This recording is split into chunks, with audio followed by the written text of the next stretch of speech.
Bonjour à tous, salut Arthur. Bonjour tout le monde, salut Héloïse. Bonjour à Benoît, Laurent, Cédric, Martin, Sylvie, des noms certains que je connais déjà. Ravie de vous accueillir ce matin, ce midi, il est 11h30. L'idée, c'est de se faire une petite masterclass summer. On est le 16 juillet, ça sera la dernière masterclass du Playground avant la reprise de septembre. Et je suis ravie du coup d'avoir invité Arthur qui va parler d'un super sujet que je trouve hyper smart et très à propos en ce 16 juillet, qui est automatiser sa veille et en créer un podcast à écouter l'été pour toutes les personnes qui veulent rester à l'affût et continuer de faire leur veille. C'est un bon moyen du coup de se faire un format facile et consommable un peu partout. Donc un grand merci Arthur d'avoir répondu présent pour cette masterclass. Déjà, Euh, merci pour ton invitation. on va avec plaisir. Je te laisse te présenter en quelques mots. Oui, bien sûr. Alors, déjà, pour tous ceux qui ne me connaissent pas, bienvenue pour cette masterclass. Je m'appelle Arthur Soustel et je suis spécialisé dans tout ce qui est automatisation, développement d'applications et intégration d'intelligence artificielle. J'ai beaucoup de cordes à mon arc, peut-être un peu trop aujourd'hui. Voilà, grosso modo, je fais de la formation et j'accompagne des clients à intégrer tous ces nouveaux outils digitaux dans l'entreprise, que ce soit au travers de processus de prospection, de créer une application métier, et tout ça avec des technologies de no-code. Et tout ce que je vous partage aujourd'hui, pour ceux qui ont déjà suivi dans cette masterclass, vous le savez, on est toujours sur des choses qui sont assez accessibles d'un point de vue technique.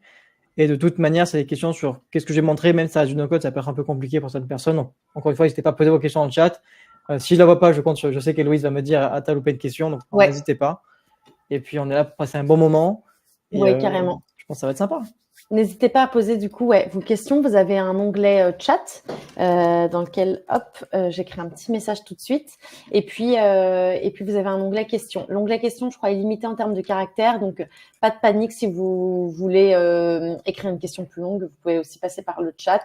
Et puis, vous allez aussi, si vous le souhaitez, pouvoir tout simplement dire dans le chat, moi j'ai une question, je veux la poser à l'oral et je vous fais monter on stage. Il n'y a aucun problème. Et en guise d'introduction, je fais quand même une petite intro parce qu'il y en a peut-être qui ne me connaissent pas. Moi, je suis Héloïse. Je travaille chez La Grosse Machine, qui est un outil de sales automation.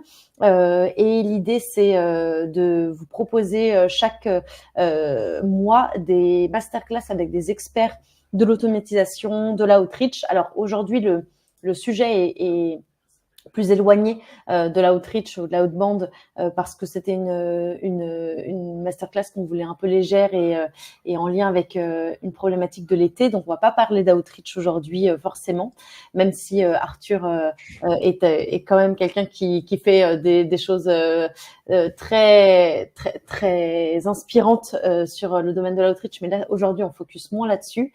Et s'il y a des personnes qui ne peuvent pas rester jusqu'au bout, le replay sera bien évidemment mis en ligne sur le Playground.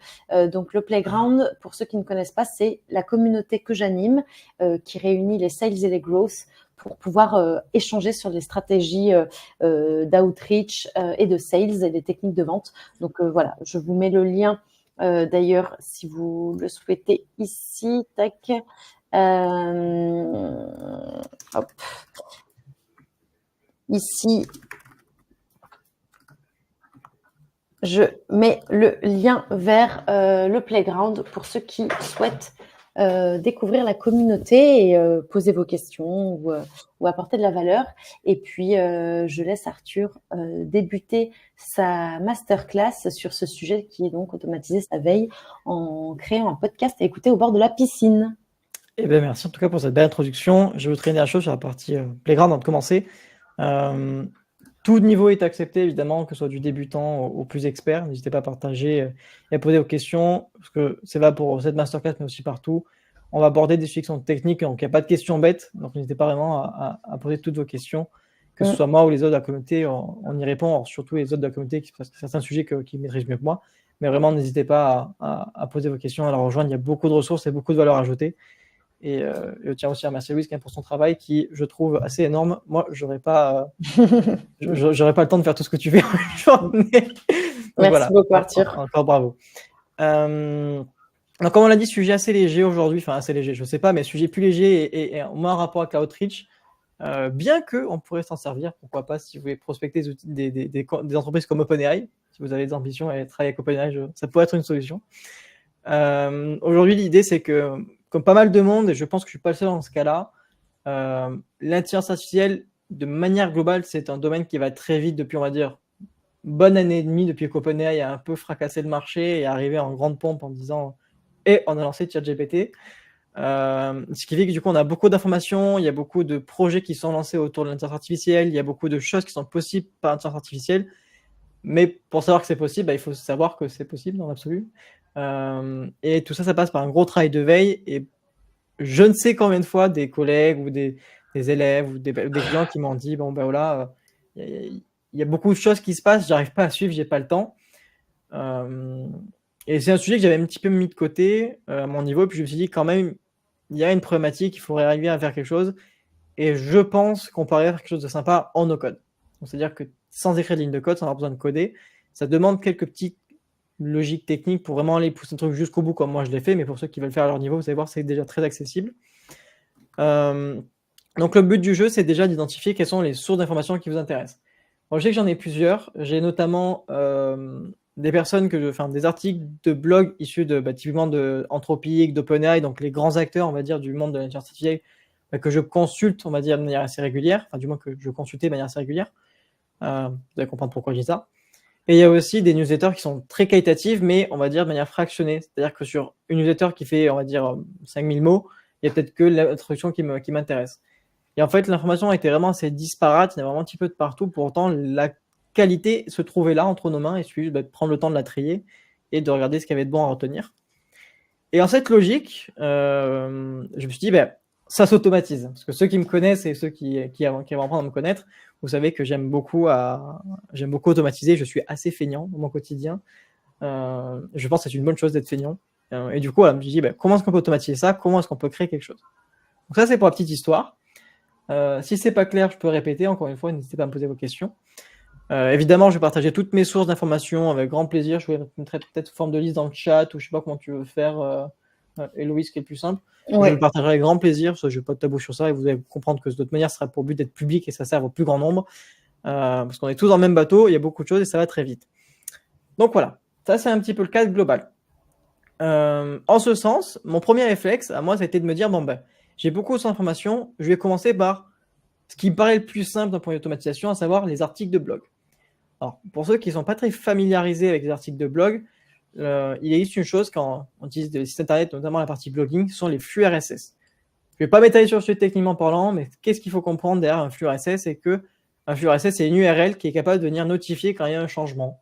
C'est-à-dire que OpenAI a émis un nouvel article sur tel sujet. Hop, moi je vais pouvoir récupérer le flux RSS d'OpenAI et venir capter qu'il y a eu un nouvel article qui a été publié. Donc ça déjà, c'est un premier levier pour moi récupérer l'information. Mais c'est bien beau de le récupérer, mais il faut que j'en fasse quelque chose, il faut que je stocke, il faut que je retraite, il faut que je manipule. Bon. Avant d'arriver à cette partie de manipulation, je vais partager un petit outil qui est gratuit, qui est prêt qui va devenir payant. Mais déjà, vous pouvez tester, voir si ça vous convient, qui s'appelle rss.app. Et ça, pour le coup, c'est un outil qui est vraiment cool. Ah, c'est quoi? C'est interagir sur le Livestorm? Ouais, partager, ouais, exactement. Est-ce que c'est la bonne page? Ok, c'est celui-là. Donc, pour comprendre un petit peu le mood dans lequel je suis, c'est qu'en fait, cet outil-là, rss.app, vient transformer n'importe quelle URL de site internet en flux RSS.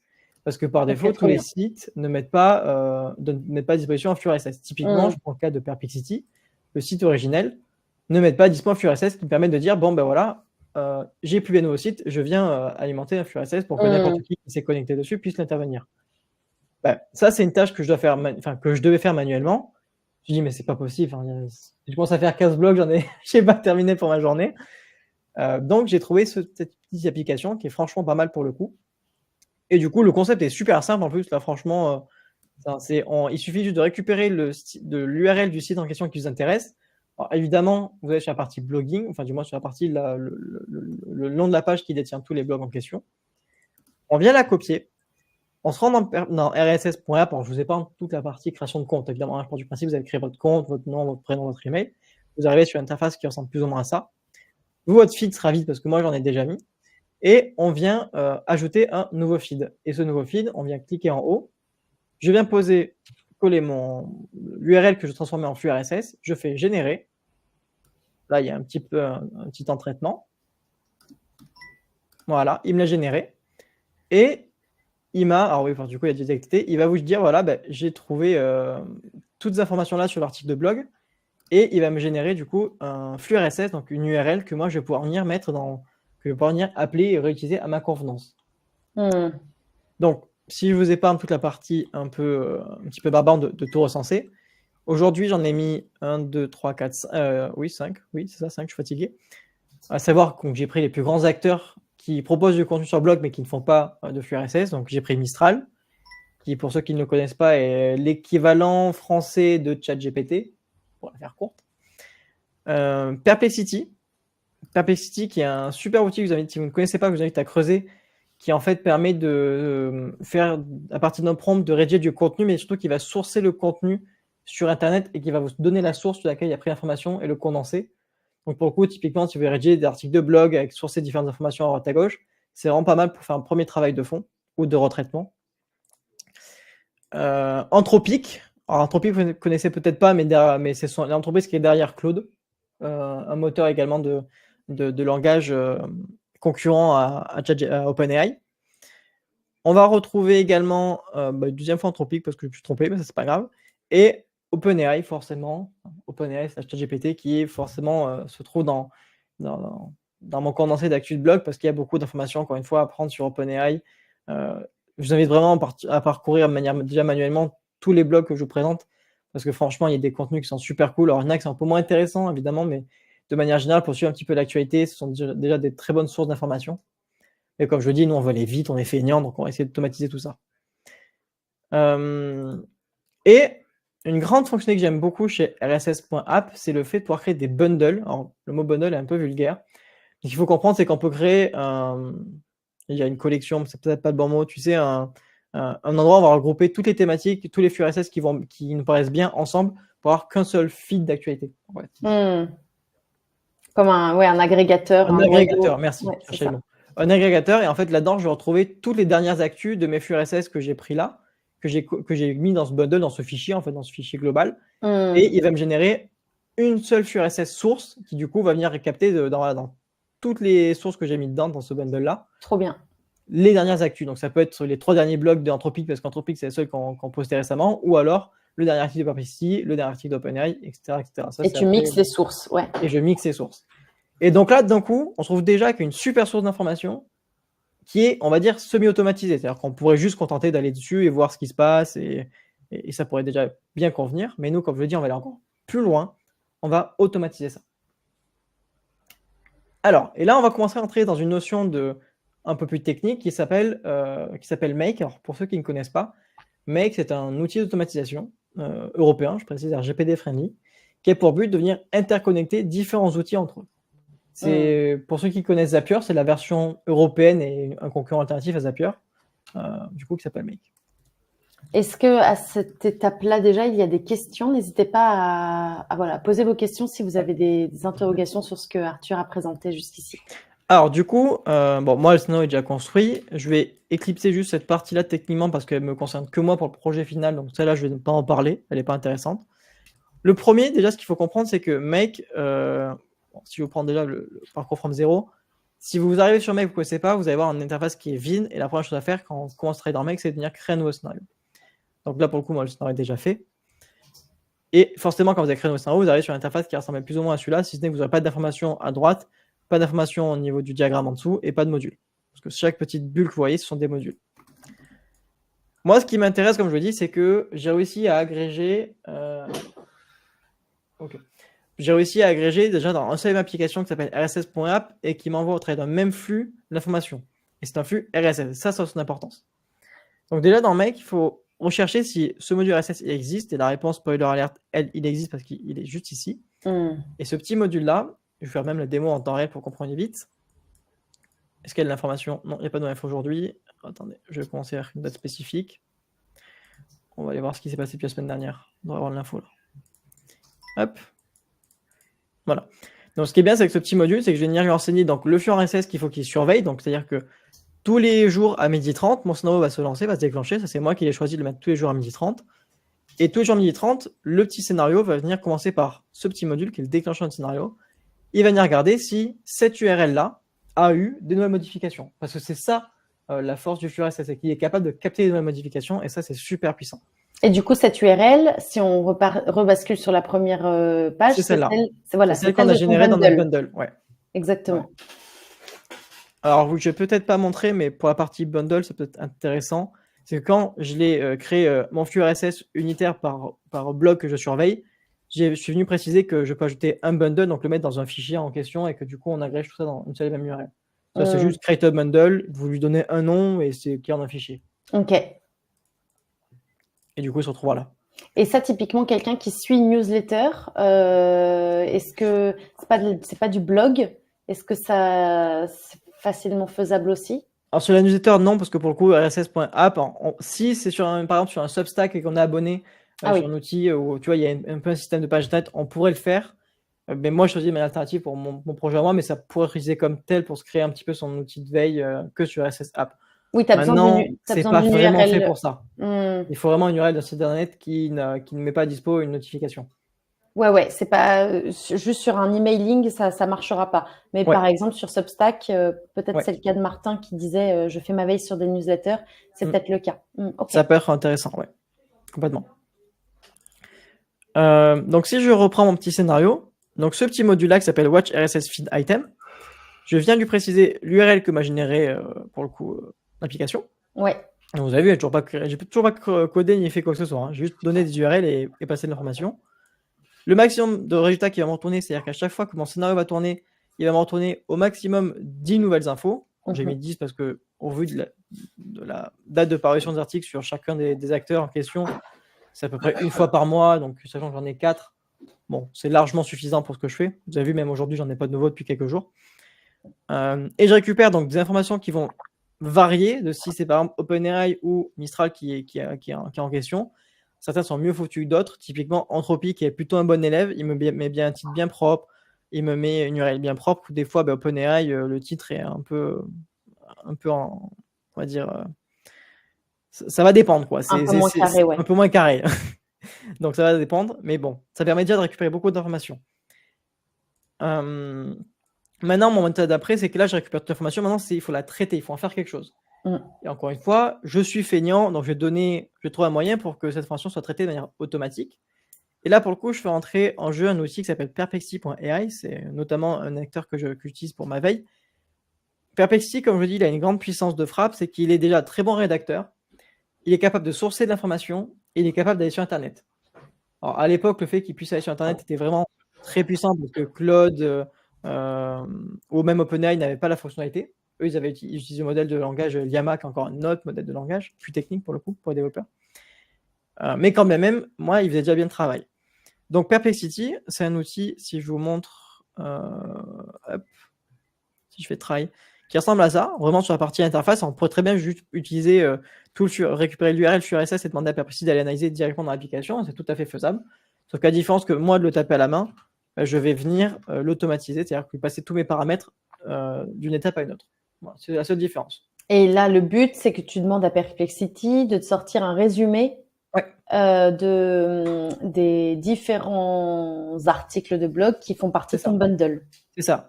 Donc, c'est-à-dire, imaginons ici, typiquement, il m'a remonté combien de bundles, donc 4 résultats. Donc, il m'a trouvé 4 nouveaux résultats. Chacun d'entre eux, ok. Chacun d'entre eux, il va me générer un petit résumé. Et pour vous imager ce qu'il me génère, je vais prendre ma petite base de données que j'ai commencé à construire.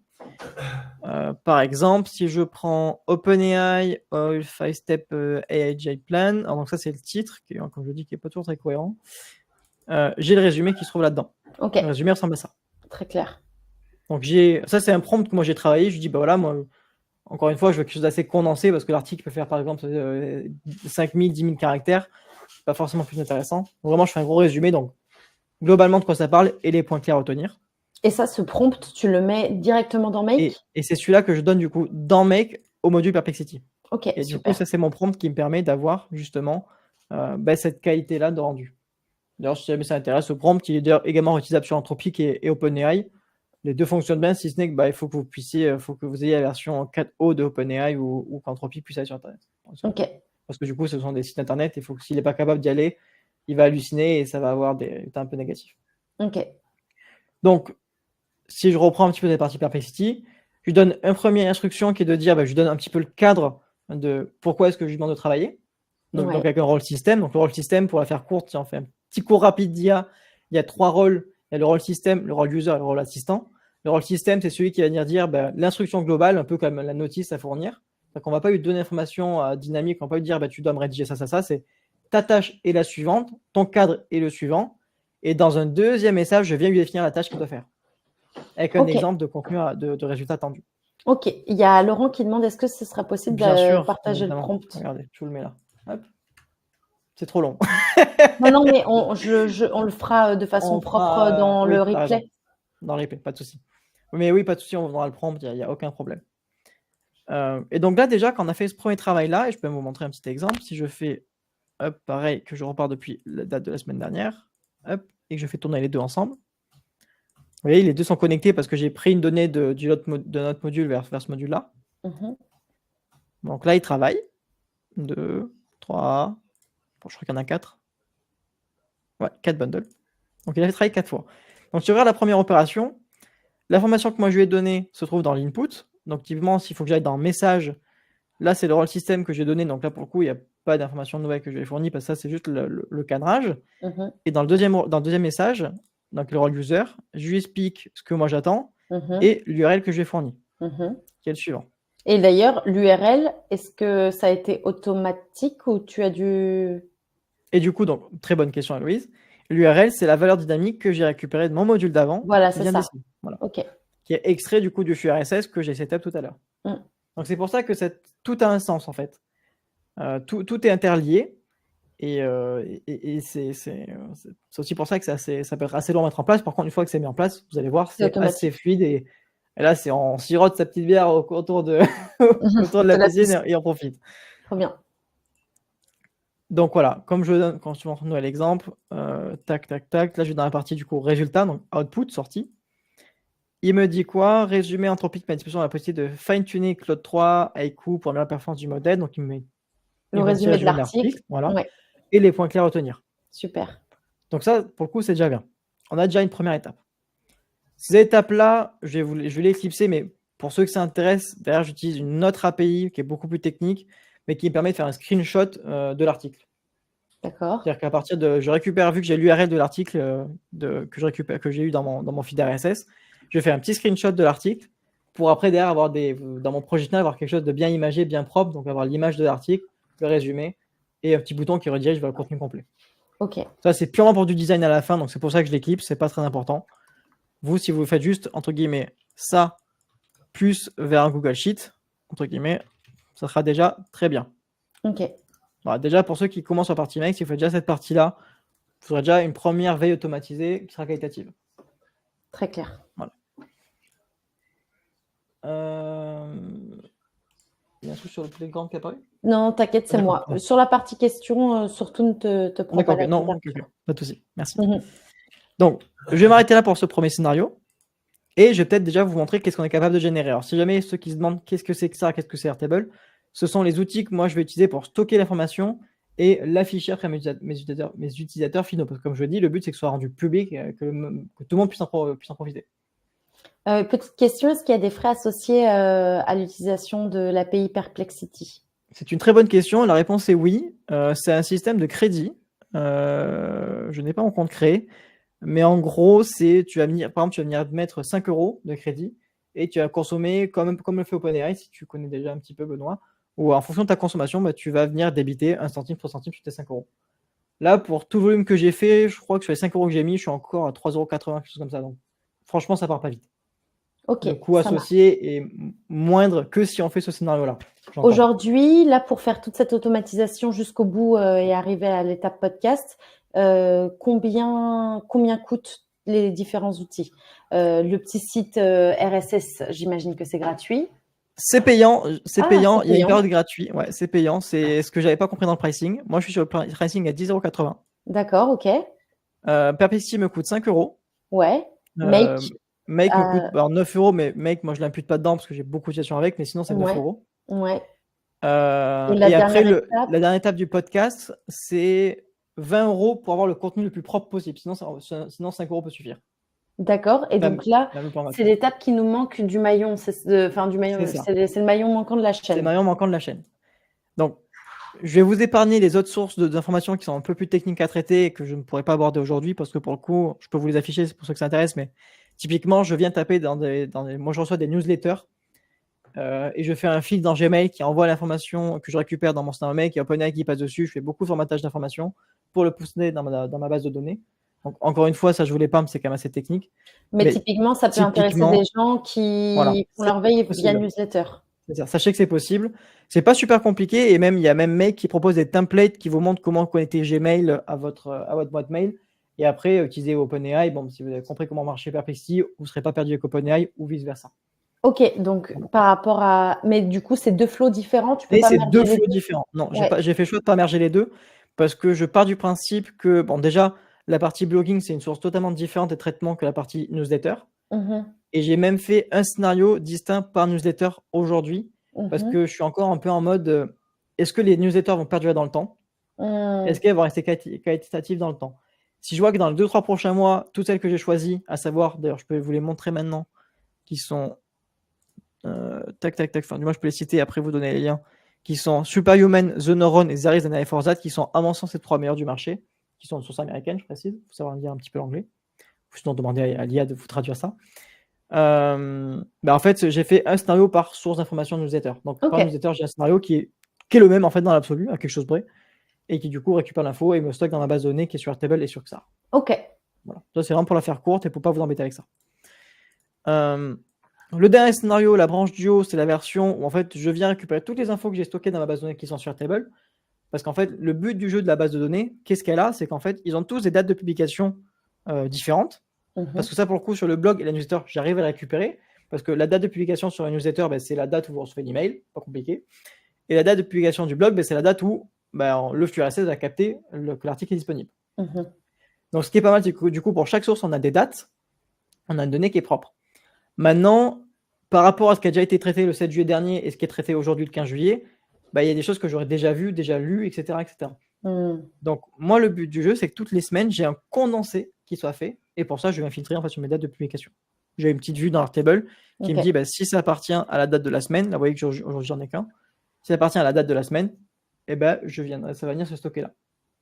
Donc, pour résumer le flow, on a la première brique RSS, la deuxième brique Perplexity.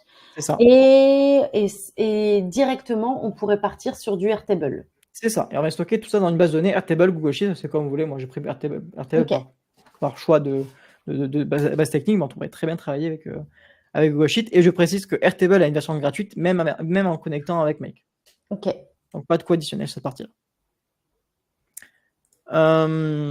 Donc moi, pour mon cas, qui est vraiment très spécifique, où je veux un gros condensé, j'ai ce joli scénario qui est un peu une prise de tête, que également je vous épargne, mais pour ceux que ça intéresse, on pourra utiliser un message privé qui voudront aller plus loin, ça c'est pas un souci, mais pour la masterclass, je vais pas en parler, parce qu'elle est très spécifique mon cas d'usage. Et une fois que vous avez, on va dire, votre source d'information, que vous l'avez condensée, moi j'ai pris le petit module OpenAI, et je lui ai dit, voilà, agis en tant que rédacteur web spécialisé dans la rédaction de ce script de podcast, et rédige-moi un script de podcast, sans didascalie, je précise, parce que vous allez comprendre pourquoi, afin d'utiliser le contenu résumé que moi je récupère. Donc ce contenu résumé, pour donner un exemple de qu'est-ce que je suis capable de générer au bout d'une semaine, je m'en excuse, j'ai pas d'historique parce que je suis encore en mode test jusqu'à présent, enfin j'en ai un, mais que de la semaine dernière, parce que le temps, qui se trouve, que je vais vous montrer, je cherche juste, il est là-dedans, qui a un très bel historique, alors qui, encore une fois, il y a plus de sources d'informations que ce que je vous ai partagé. Hop. Là, c'est pas bizarre qu'il n'y ait pas de lien entre Airtable et... Ah oui, non, d'accord. L'idée, pour quelqu'un qui n'utilise pas ton flow plus technique, ça aurait été de connecter Airtable à OpenAI. Ouais, c'est ça. On pourrait entre guillemets, alors ça serait plus complexe que ça, mais on pourrait juste venir faire ça. Voilà, c'est ça. Pour faire une version très simple, mais du coup, ça le ferait un résumé audio, article par article, enfin source par source. Ouais. Là où moi, de très condensé, très spécifique, donc c'est pour ça que j'ai toute sa mécanique là. Pour ceux que ça intéresse, voilà, encore une fois, envoyer mes messages privés sur LinkedIn ou sur la communauté du Playground. On pourra en discuter. Mais Ok. pour le bien-être de tout le monde et rester Mhm. sur un sujet très léger, on va faire simple. Hop, donc ça, je l'enlève. Voilà. Et du coup, si je montre en bloc-notes, ça marche pas. Si je t'envoie un contenu type, parce qu'en fait, le problème, c'est que c'est sur un Slack privé. Est-ce que je peux partager ça? Non, j'ai des prénoms qui apparaissent, c'est dérangeant. Si je fais ça sur un Google Doc, on va faire sur un Google Doc. Attendez.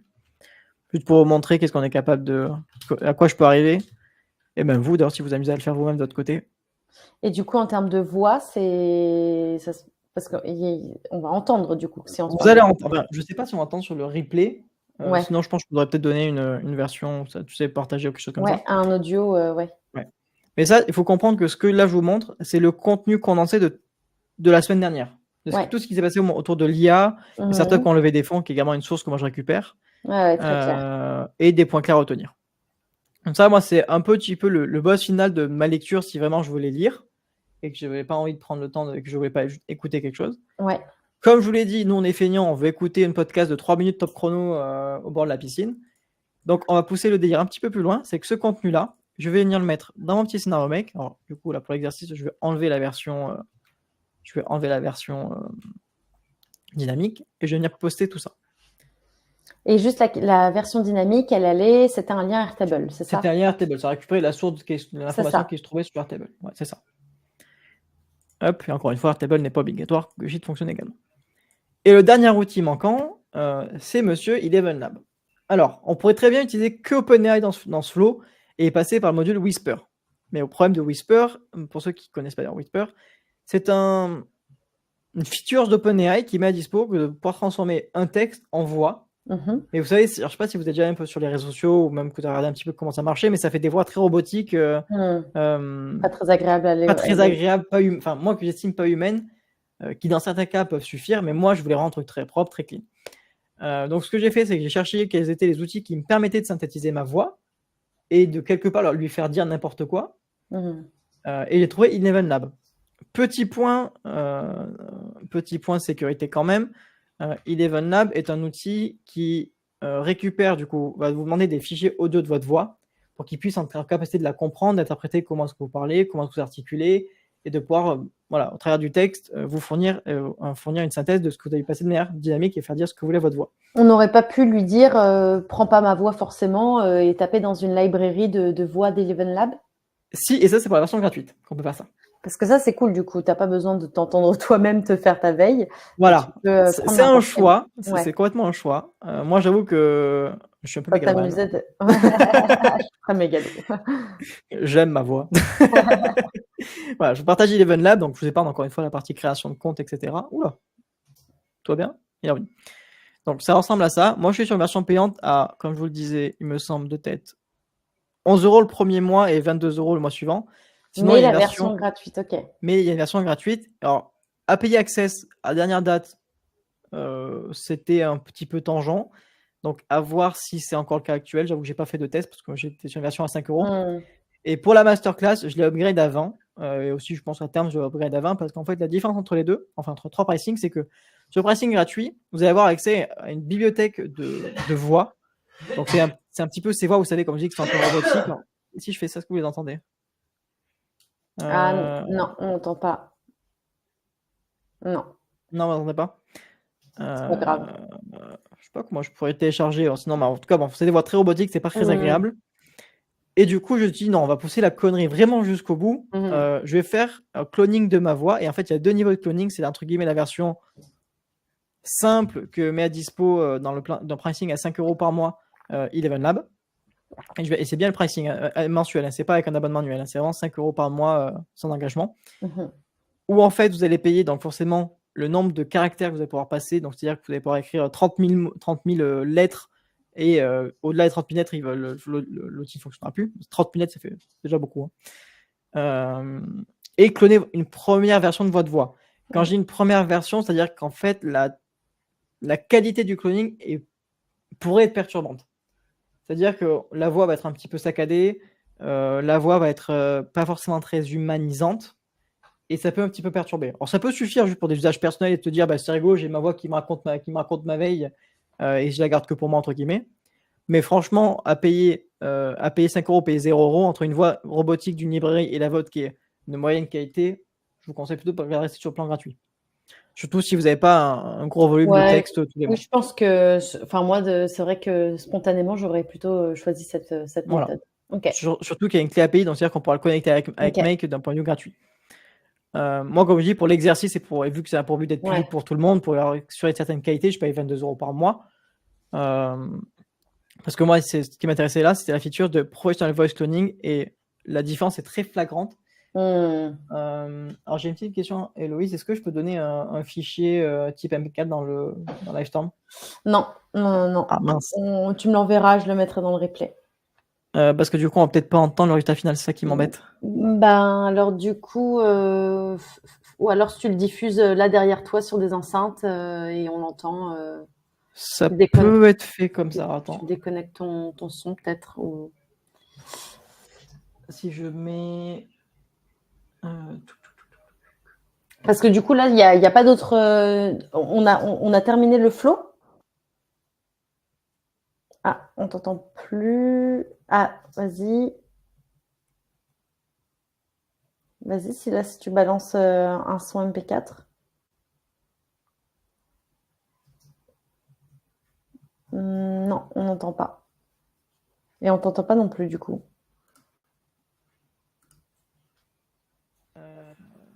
En fait, ce qui se passe, c'est que tu es dans mes écouteurs. C'est pas très grave, Arthur, on fera ça dans le replay. Dans le montage, au pire? Montage, je sais pas, mais... Dans le replay, comment tu veux l'intégrer? Si tu me télécharges un MP4, je pourrais l'ajouter à la page du replay, la page sur Playground. Ok. Ah, c'était celui-là. Hop. Download MP3. Ouais, très bien. Voilà. Est-ce qu'à la rigueur, on peut peut-être le mettre sur la Playground de la grosse machine pour que les gens puissent le faire, pour qu'ils voient le test en live? À la rigueur? Oui, c'est ça. Oui, c'est ça. Okay. Je le mettrai sur le Playground avec le fichier audio. Ça marche. Alors bon, du coup, je vous inviterai à entamer ça un petit peu avant, c'est pas grave, mais vous pourrez voir qu'est-ce que ça peut donner. Et typiquement, si vous vous amusez à comparer entre la version gratuite et la version que moi je vous mets à dispo, vous allez voir que la réalisation, on va dire la qualité de la voix est assez perturbante. C'est-à-dire que moi, la première fois que j'ai fait le test, je me suis dit, ça fait presque peur à quel point ça peut être très proche. Alors des fois, ce qui est assez rigolo, c'est que quand on s'amuse à le configurer un petit peu et qu'on fait du cloning de voix et qu'on vraiment débute avec l'outil, typiquement cette version-là, il y a parce que je l'avais pas configuré totalement pour le truc, mais il m'a fait une version, on va dire, avec un accent un peu canadien. Donc, je me suis entendu avec un accent un peu canadien, ce qui est assez perturbant sur le coup. Mais bon, après, les petits réglages, il suffit de lire un petit peu de documentation, et encore une fois, c'est pas très sorcier. Mais ce qu'il faut préciser surtout, ce qu'il faut préciser surtout que ces outils d'IA de synthétisation de voix, les personnes qui pourraient dire, mais en fait, l'outil en question dispose de ma voix et pourrait tout à fait le mettre à disposition de n'importe qui, n'importe quand, parce que finalement, ça peut se retrouver dans une librairie. Et la réponse est oui, mais non. Parce qu'en fait, quand vous allez connecter votre compte, quand vous créez votre compte sur Eleven Lab, il va vous demander déjà si c'est que pour un usage personnel, entre guillemets, enfin si c'est que pour vous ou si ça peut avoir à disposition d'être pour les autres. Et si jamais vous décidez de rendre votre voix publique, ce que je ne vous conseille pas de faire, n'importe qui pourra se rendre dans la bibliothèque, récupérer votre voix et l'utiliser. Ok.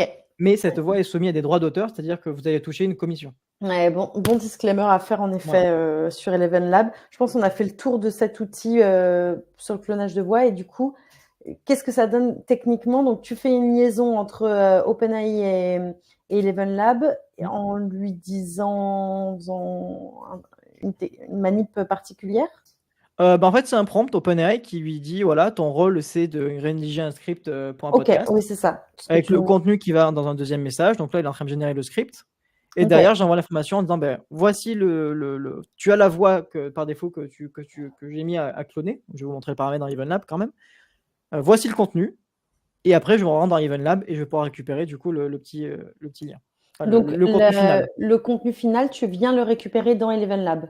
Alors, je pourrais le récupérer avec une manipulation d'information parce qu'en fait, il va nous envoyer un fichier. En fait, EvenLab va créer un fichier MP3. Ouais. Donc, dans Make, je pourrais tout à fait faire une manipulation et dire je l'upload dans un Google Drive, par exemple. Tout à fait faisable. Ok. Et voilà, et avoir un Google Drive qui s'alimente toutes les semaines un petit podcast d'actu final. Trop bien. Mais la version la plus simple pour ceux qui débutent sur la partie automatisation, c'est une fois qu'elle est générée, hop, ils se retrouvent là. Et Vous voyez. est-ce qu'il y a un usage mobile de Eleven Lab ou c'est galère? Je me dis, C'est une très bonne question. Je crois que oui. Je crois qu'il y a une application mobile sur Eleven Lab. pour la personne qui est justement au bord de sa piscine et qui veut aller checker son nouveau podcast de la Alors, si semaine. tout est automatisé, je te conseille même de t'envoyer ça, d'envoyer par exemple le podcast à un format MP3 dans un email pièce jointe, tu vois, par exemple. Ouais, Pas tout à fait faisable. Donc, il ok, suffit de prendre le compte Gmail dans l'absolu. Hop, ok, très clair. et on s'envoie un petit email. Trop bien. Voilà. Donc, comme je dis, pour ceux qui veulent vraiment pousser le truc jusqu'au bout, envoyez-moi un petit message, on pourra dire ça ensemble dans le détail, c'est avec grand plaisir. Et pour ceux qui veulent rester simple, franchement, vous prenez déjà tous les articles blog qui vous intéressent. Les flux RSS, vous faites ça agrégé en un seul coup. Perplexity, OpenAI, Anthropic, l'outil de votre choix pour faire le condensé, avoir un petit condensé de l'actualité. Et derrière, vous passez ça dans Eleven Lab et vous avez votre petite machine à podcast automatique. Trop, trop bien. Est-ce qu'il y en a certains qui vont tester de mettre ça en place pour cet été ou qui ont des questions parce que ça leur paraît trop technique ou qui ont peur de ne pas réussir à le mettre en place? Ou est-ce qu'au contraire, ça a été hyper clair et vous allez tester ça juste après? Benoît, Alexandra. Et pour ceux qui ont des newsletters, hein, on le disait, c'était le cas de Martin. N'hésitez pas à aller poser la question à Arthur pour qu'il détaille un peu son flow via newsletter, mais c'est quelque chose qui est possible aussi. Complètement. Il est midi 14. Si vous avez des questions, c'est le moment. Arthur, est-ce que tu avais quelque chose d'autre à ajouter ou on a fait le tour? Eh ben alors, du coup, pour ceux qui seraient feignants de faire ça, sachez que ça sera un service que moi je rends public et gratuitement accessible à tous. Voilà. Donc, il suffit juste d'envoyer un petit message et faire partie des bêta-testeurs, ce sera avec grand plaisir. Trop bien. Sera sur une plateforme où en fait, il y aura d'autres services associés, mais pour le coup, celui-là sera gratuit parce que, comme je le dis, je pense que beaucoup de monde a du mal à suivre. Mais encore une fois, moi, je le fais sur le monde de la tech parce que c'est ce qui m'intéresse. Mais vous pouvez très bien vous amuser à faire ça sur des recettes sur le site de recettes de Marmiton, regarder les dernières recettes qui sont sorties sur des trucs qui vous intéressent. Enfin, les cas sont vraiment infinis. Et imaginez avoir une veille qui soit automatisée ou du moins semi-automatique en tout cas, avec soit juste un compte rendu écrit, soit un compte rendu audio. Donc vraiment, ça après, c'est à vous de jouer avec et à vous de construire un petit peu votre partie technique. Mais encore une fois, il n'y a rien d'insurmontable. Et puis même si vous avez une galère côté make d'un point de vue technique, pensez qu'il y a No Code France à disposition, qui est un canal public, où il y a un canal make dédié. Il y a le Playground, les experts, on va dire du Playground, on a plus ou moins tous touché à make d'une certaine manière. Il y a des vidéos YouTube, il y a ChatGPT qui peut vous aider. Et après, bon, sinon, vous pouvez vous prendre une formation ou de la consultation, mais ça rentre déjà sur des parties payantes, mais déjà en partie gratuite. Vous pouvez largement arriver à vos fins, même si ça ne ressemble pas à ce que moi j'ai fait. Mais vous pouvez déjà arriver à vos fins et avoir quelque chose de déjà un petit peu canon et qui soit bien fonctionnel. Et je vais poser une question un peu Inception, mais est-ce qu'on peut aussi partir d'un flux RSS d'un podcast pour ensuite en faire un condensé, enfin l'intégrer dans complètement. ça? Ouais. Ça peut être ok, parce que je sais qu'il y a des personnes aussi qui ont leur podcast préféré d'actu et qui peuvent aller du coup être intéressés pour faire un condensé de leur podcast. Alors, typiquement, ça sera un call à payer à faire dans Eleven là, mais il me semble qu'OpenAI a une option de pouvoir faire la retranscription de texte, enfin de fichiers en texte. D'audio vers le texte, ouais, c'est ça. D'audio vers le texte, ouais, merci. Okay. Créer de transcription, typiquement, voilà, celui-là permet de le faire un audio to texte, et après, derrière, on peut faire un petit compte rendu, un petit condensé, donc il faut le module source, trop bien, du flux RSS et une transcription avec Whisper. Ouais. Et j'ai pas pensé à celle-là à le faire comme source. Et je réfléchis à s'il y a d'autres sources. Est-ce que typiquement on pourrait dire aussi telle personne sur LinkedIn, je les suis de très près. Est-ce que tu peux sortir les posts de la semaine de cette personne sur LinkedIn? Alors la réponse est oui parce que je le fais pour ce truc-là. Bon, on a un peu de temps, du coup je peux le montrer. Alors celui-là ici est un petit peu plus technique, mais à la rigueur c'est pas très grave. J'ai expliqué simplement. En fait, ce scénario-là me permet, moi, de scraper les levées de fonds des startups françaises parce qu'il y a un monsieur qui s'appelle Théo Fleischmann. J'arrive jamais à dire son prénom, je vais juste chercher Théo. Théo Fleischmann-Ray, ce monsieur-là, qui a comment ça s'appelle, un fonds d'investissement, pardon, je vais y arriver. Et en fait, toutes les semaines, il recense en fait les startups qui ont levé des fonds, donc le nombre d'opérations, levé, etc., et ce par boîte. Et il a aussi, depuis pas longtemps, lancé une newsletter. Donc, il y a deux manières de le faire. C'est soit on scrape, en fait, avec Phantom Buster, et derrière, on vient connecter via Webhook à Make, et on récupère, en fait, du coup, le contenu. Et pour ceux qui se demandent à quoi ça ressemble, un petit run, par exemple, de celui-là. Donc en fait, on récupère ce JSON-là qui ressemble un peu à rien, il faut le formater. Et on a le contenu en fait qui vient de Phantom Buster. En fait, Phantom Buster a récupéré, vient scraper tous les posts d'une personne sur LinkedIn. Ok. Donc c'est quelque chose qui va tourner tout seul côté Phantom Buster. On récupère et on vient passer ce petit scénario qui vient m'ajouter un petit à ma base de données. Oui, parce que compliqué. Toi, ton use case, c'est en effet d'aller choper de l'intent pour être dans une démarche plus prospective, de prospection derrière. C'est ce que Benoît disait là dans le chat. C'est hyper utile en tous les cas pour aussi identifier des dernières actus de nos prospects et pouvoir rebondir dessus. Et derrière, typiquement là, le lien avec la grosse machine est assez évident. Pouvoir derrière faire des messages personnalisés avec des custom attributes, par exemple, où on va pouvoir aller du coup écrire à tel prospect basé sur telle actu.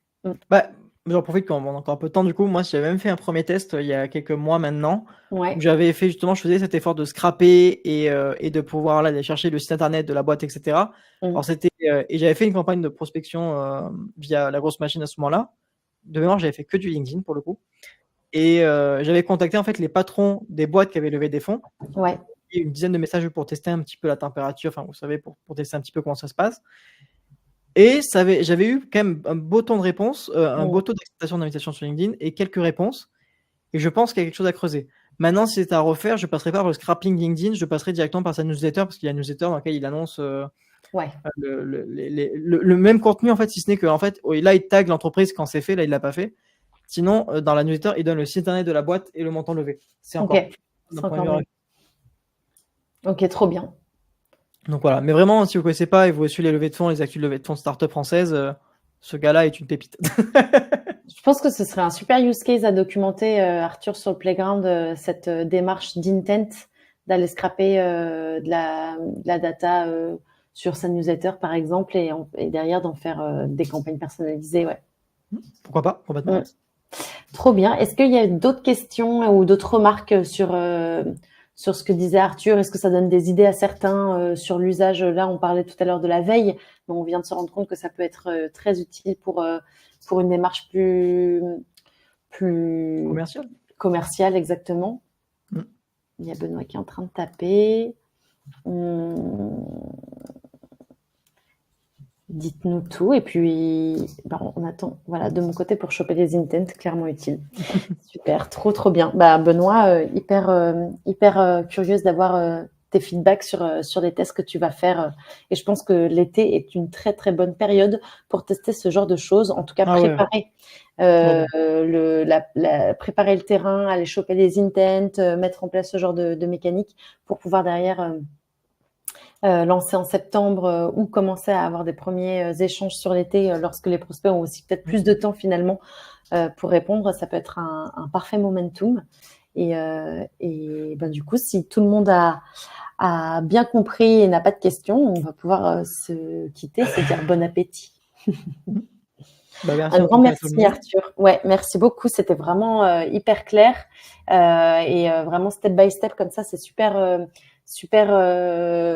utile et vraiment limpide de voir toutes les étapes de ton flow. Et après, comme je vous le disais, sur le playground, je vais cet après-midi, je vais voir avec Arthur quand est-ce qu'il aura le temps de me copier-coller les prompts et peut-être le fichier audio. Mais voilà, l'idée, c'est que je vais vous faire une petite page sur le playground avec l'embed de la vidéo, les prompts nécessaires et également l'audio final, du coup. Un petit exemple de l'audio final, exactement. Trop bien. Arthur, tu m'enverras ça quand tu as un peu de la dispo et puis en fonction, je prépare la page. Super. Merci à tous. Merci à toi, merci Benoît, merci Martin, merci Sylvie, merci Alexandra, merci à tous ceux qui ont participé et qui ont été des spectateurs aguerris jusqu'au bout. Je vois que ça a bien plu et tu as tenu ton audience en haleine, donc bravo. C'était super. Merci à tous et bon appétit. Merci à tous. Et bon été à tous. Bon été, du coup. Bon été. Salut. À bientôt.